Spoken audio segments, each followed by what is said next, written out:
অকল আজি আমাৰ 6 নম্বৰ দিন আৰু যোৱাকালি ৰাতি শুনতে গলটো টংকি গৈছে আৰু এনেকৈ মানে গলটো ঘূৰাব নোৱাৰোঁ। তো শিৱ বাবাক সেইটোকে আৰাধনা কৰি আছোঁ কেতিয়া ভাল হয়। তো ভাৰ্গৱ মিক্সিং চেনেলৰ জৰিয়তে সকলোকে মই স্বাগতম জনালোঁ। ভিডিঅ' কিবা হাঁচি শুনে পালা আহে আৰু যদি মোৰ চেনেল আপোনাৰ নতুনকৈ আহিছে প্লিজ ছাবস্ক্ৰাইব কৰি দিয়ক। আৰু অলৰেডি ৰাতিপুৱাৰ পৰা আমি 20 কিলোমিটাৰ আহিলোঁ আৰু আহিয়ে মই আপোনালোকক দেখুৱাবলৈ সুখী হৈছোঁ যে ৱেষ্ট বেংগলৰ টাইগাৰ ফৰেষ্ট মোটামুটি পৰা মানে 21 কিলোমিটাৰ চব জংঘলে আৰু তো আপোনালোকক দেখুৱাব পাই বহুত ভাল লাগিল। তো মই আপোনালোকক বেক কেমেৰা দি দেখাই দি আছোঁ গাইজ। যিহেতু নাম টাইগাৰ ফৰেষ্ট, কিন্তু টাইগাৰ ফৰেষ্ট হ'লে কি হ'ল, ইয়াত টাইগাৰটো আছে আৰু ইয়াত হাতী আছে প্লাছ গড় আছে আৰু বহুত কিবা কিবি ডাঙৰ ডাঙৰ কিবা সাপ চাপ থকা বুলিও কৈছে।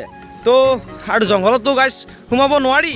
তো আপোনালোকে পৰিৱেশটো চাই লওক, এটা নহয় গাইজ দুটা পৰিৱেশ। আৰু এইবিলাক গাছ কিমানলৈকে আছে ধৰিবই নোৱাৰি। দেখুৱালোঁ আৰু আগত কি হয় আপোনালোকে চাই লওক। আপোনালোকক মই এটা কথা কৈ থৈ দিওঁ, কাৰণ পশ্চিমবংগত বেংগলী মানুহ বহুত আছে আৰু ইয়াত শ্ৰীকৃষ্ণক বহুত পূজা কৰে। তো ইয়াৰ ৰথ যাত্ৰা বুলি কয়। মই আপোনালোকক সম্পূৰ্ণ কৈ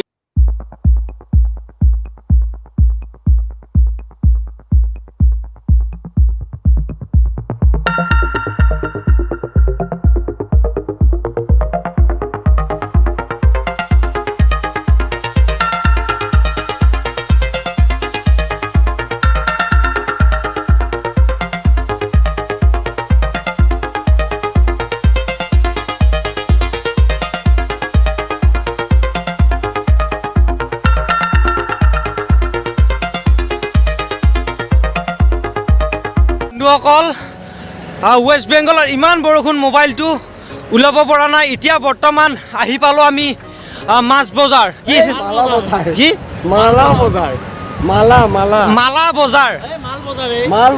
মাল বজাৰ। তো মাল বজাৰ টাউনখন ইমান ডাঙৰ, আপোনাৰ ধুনীয়া ধুনীয়া মন্দিৰ আছে আৰু কিবা কিবি আছে। আপোনালোকক দেখুৱাবলৈ চেষ্টা কৰি থাকিম। কামৰ এতিয়া ভাগৰ লাগিছে আৰু বন্ধুসকল গলটো অলপ ভাল পাইছোঁ বাবাৰ আশীৰ্বাদত।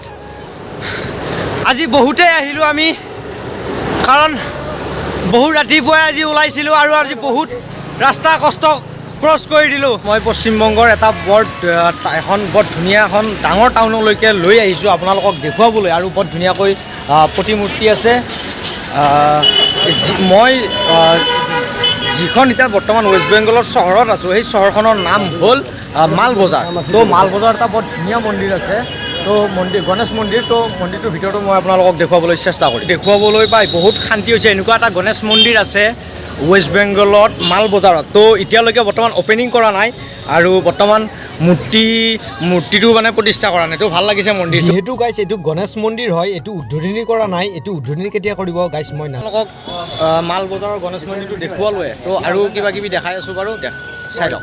তো বন্ধুসকল মই পশ্চিমবংগৰ এখন বৰ ধুনীয়া মানে ভিভ' দোকানত আছোঁ আৰু আহি কেনে এটা কলম লৈছোঁ। আৰু এই কলমটোৰ মানে কি আৰু কাম কি মই আপোনালোকক দেখাই দি আছোঁ। আৰু বন্ধুসকল এই কলমটোৰ কাম 3টা আছে। 1 নম্বৰতে লেখা কাম আৰু 2 নম্বৰ কি কাম মই কৈ আছোঁ বাৰু। আগতে কিবা কিবি যদি আছেই মই দেখাই লওঁ। মূৰ্তিৰ কথা কৈছিলোঁ, এইটো নেতাজী সুভাষ চন্দ্ৰ বসু বৰ ধুনীয়াকৈ আছে মূৰ্তি। তো প্ৰণাম কৰিলোঁ এটা।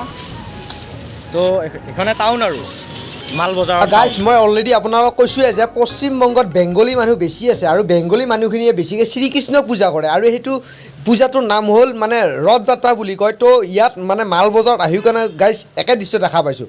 তো বেংগলী মানুহে কি শ্ৰীকৃষ্ণক বেছি পূজা কৰে। মাল বজাৰ এনেকুৱা পৰিৱেশ গাইজ বহুত হৈ থাকে।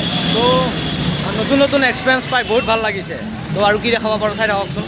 যিহেতু মই এই কলমটো কিনি আনিছিলোঁ, তো এই কলমটোৰ গাইজ 3টা কাম আছে। আৰু কি 3টা কাম আছে গম পাইছেনে? 1 নম্বৰতে মই খোপাটো খুলি দিছোঁ, এই লিখাৰ কাম কৰে। আপুনি যদি কিবা লিখাৰ আছে আপুনি লিখিব পাৰে এনেকৈ। তো 2 নম্বৰ কাম হ'ল আপুনি যদি মোবাইল চলাই আছে, আপোনাৰ যদি হাতত যদি পানী লাগি আছে, তো গাইজ এই কলমটোৰে আপুনি এনেকৈ কৰিব পাৰিব যদি আপোনাৰ হাতত পানী লাগি আছে। তো 2 নম্বৰটো আপোনাক কৈ দিলোঁ। আৰু গাইজ আপোনাক 3 নম্বৰটো কৈ দিছোঁ। 3 নম্বৰটো কি জানেনে? আপুনি যেতিয়া কিবা চিনেমা বা ৰিলছ বনাই বা কিবা বনাই কোনো ধৰণৰ ষ্টেণ্ড কিনিব নালাগে। এই 20 টকীয়া কলমটোৱে গাইজ বহুত। কলমটো এনেকৈ দিব আৰু মোবাইলটো এনেকৈ দিব, দি কেনে আপুনি যি বনায় ৰিলছ বনায় কিবা বনায় আৰু চিনেমা চাই কিবা চব এই 20 টকীয়া কলমটোৰে গাইজ কৰিব পাৰিব তো পুৰা আনকমন নে পশ্চিমবংগৰ পৰা আনকমন কলম যদি মোৰ ভিডিঅ'টো আপোনালোকে চাই ভাল পালে প্লিজ ছাবস্ক্ৰাইব কৰি শ্বেয়াৰ কৰি দিয়ক জয় আই অসম